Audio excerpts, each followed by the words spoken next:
I stepped into Lissandro's hair salon and shivered, not because of the fall weather, but the cold stare of the business owner. I had visited Angela at least 20 times. She was cordial, but we never got beyond simple greetings. I was the director of Eggleston Square Main Street. In that role, I visited restaurants, salons, convenience stores, and retail shops to speak with the owners about ways to improve their businesses and the business district. But this salon was special. The owner was well known in the community. I really wanted to break through. Visit 21, here we go. But this time, she was staring at me, apparently hanging on every word. As I rambled on about a community meeting, she stared intently. Yes, my 20 visits and lots of prayer have paid off. Finally, we're connecting. She interrupted me. Your eyebrows are terrible. Let me do them for you. What? I responded. No, I'm fine.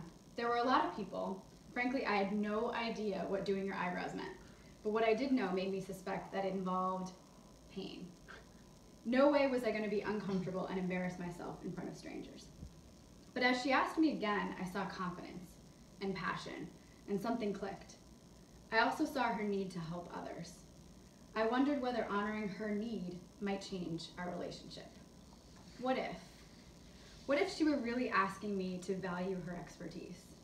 What if I, the community organizer, allowed her to teach me how to organize my eyebrows?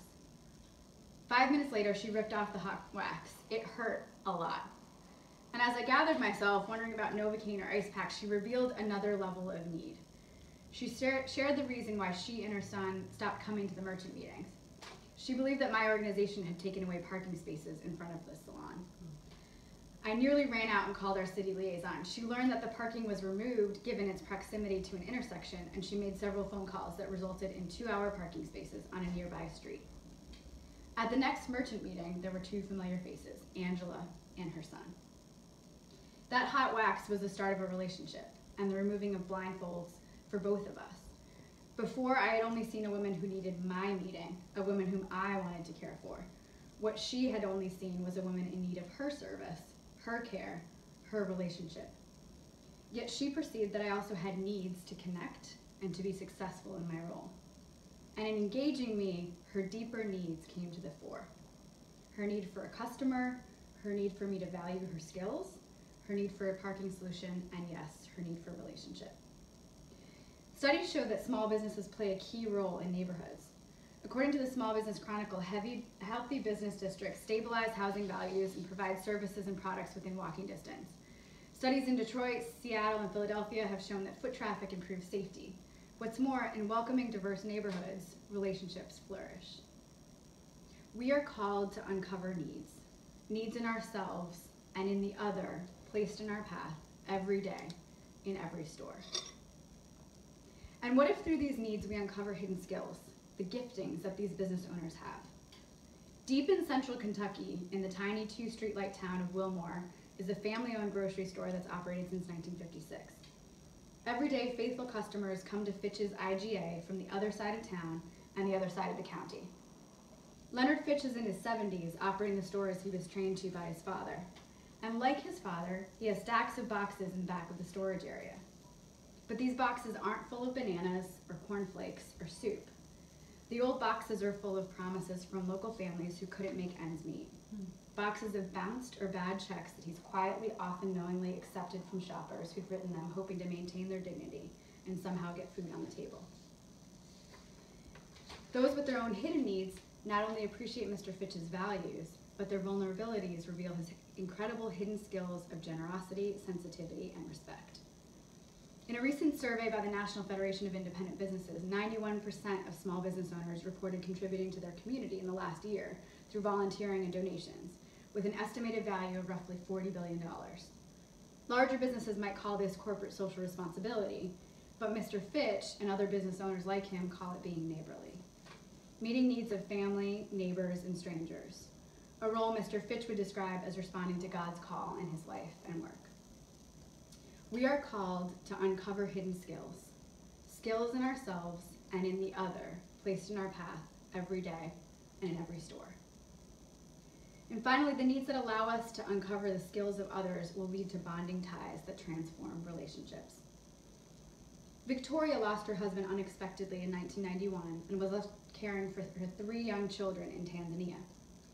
With the single cow that she owned, she generated income selling milk.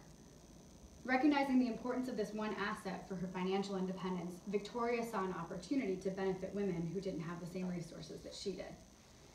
She started Selfina, a company that leases equipment, animals, and other assets to women interested in starting businesses. When a woman makes payment on an asset, she builds her credit, and at the end of the lease, she owns the asset in her name. This lease-to-own model has launched embroidery companies, a printing company, a cornflower company, and more. And Victoria's ability to see needs, reveal hidden skills, and reach out to others has resulted in transformative relationships, ties that bind hearts one to the other. And this isn't just a warm, fuzzy anecdote. Research by the United Nations has shown that women-owned businesses allow women to have greater financial independence, more control over their health, and lead to better futures for their children. They've been proven to improve the quality of life of the business owner and her family, and her ties to the community. So what if we saw these interactions not just as financial transactions, but as opportunities to form bonding ties that lead to deeper relationships? We are called to uncover ties, ties to the other placed in our path every day, in every store. In community development circles, we often talk about empowerment, but someone once said, empowerment implies giving power to someone.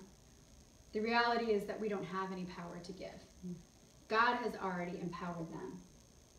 Our role as customers is to absorb and reflect the power that God has given them. That power to meet our needs, to skillfully run a business, to build transformative relationships. Close your eyes for a moment. Now picture the cafe owner who handed you coffee this morning. What if you see him or her differently? What if you see needs? Someone with a family to support, a student loan to pay. What if that person is also an agent of change?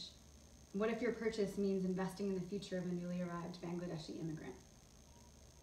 Remember, your needs, skills, and ties are part of a purpose well beyond the exchange of caffeine. Tomorrow morning, you may be party to a divinely appointed encounter with that person grinding your coffee beans. If you're present, if you enter into that relationship of potential, your heart ripples will satisfy will saturate your worlds of influence. And you may discover that by uncovering needs, honoring skills, and forming ties, even those made possible by a set of eyebrows, your heart and your community can be transformed.